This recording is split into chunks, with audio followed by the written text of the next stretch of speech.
القهوة من المشروبات اللي اتعودنا عليها أيام المذاكرة، بس يا ترى القهوة مفيدة لتقوية الذاكرة والتركيز؟ خليكم معايا لآخر الحلقة.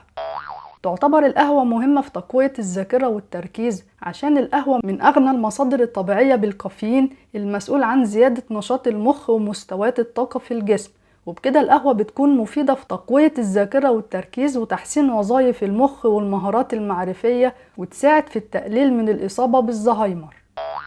ومن فوائد القهوة إنها بتحمي من الإصابة بالأمراض عشان فيها كميات كبيرة من مضادات الأكسدة، وتعتبر القهوة مفيدة في زيادة النشاط في الجسم وتحسين اللياقة البدنية عشان الكافيين اللي موجود في القهوة.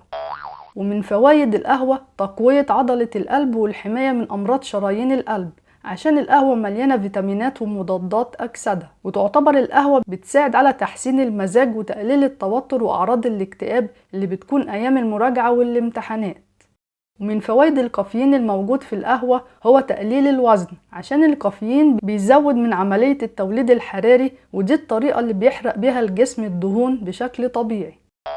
ويعتبر الكافيين بيوسع الأوعية الدموية فيساعد على الوقاية من الصداع، وبكده يبقى احنا عرفنا مع بعض فوائد القهوة، وأهمها إنها بتساعد على تقوية الذاكرة والتركيز أيام المراجعة والامتحانات.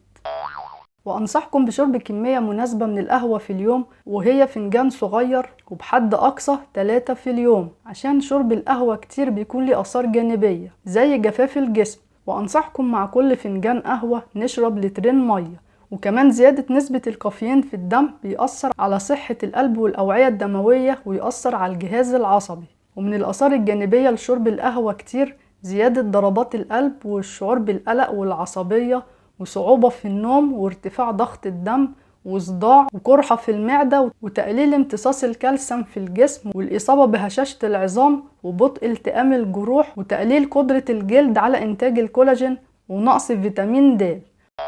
ويلا نعرف مع بعض نصايح مهمة قبل شرب القهوة. الابتعاد عن شرب القهوة الجاهزة عشان بتكون مليانة سكر.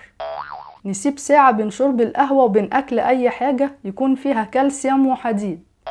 بلاش نضيف لبن كامل الدسم أو سكر مع القهوة عشان ده بيضيف دهون وسكريات للدم فيأثر على عمل المخ والجسم.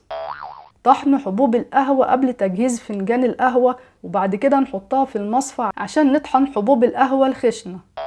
بلاش شرب القهوة بعد الأكل عشان بتقلل من قدرة الجسم على امتصاص فيتامين سي.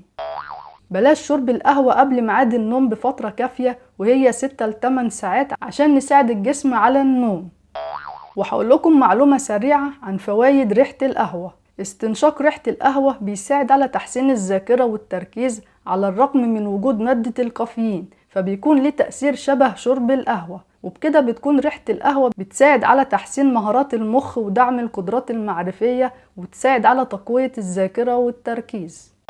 وعلى فكرة بيظهر تأثير الكافيين بعد شرب القهوة بربع ساعة لحد 45 دقيقة، وبيفضل مفعول الكافيين في الجسم من 3 ساعات لحد 5 ساعات، والجسم بيحتاج 10 ساعات عشان يتخلص من تأثير الكافيين.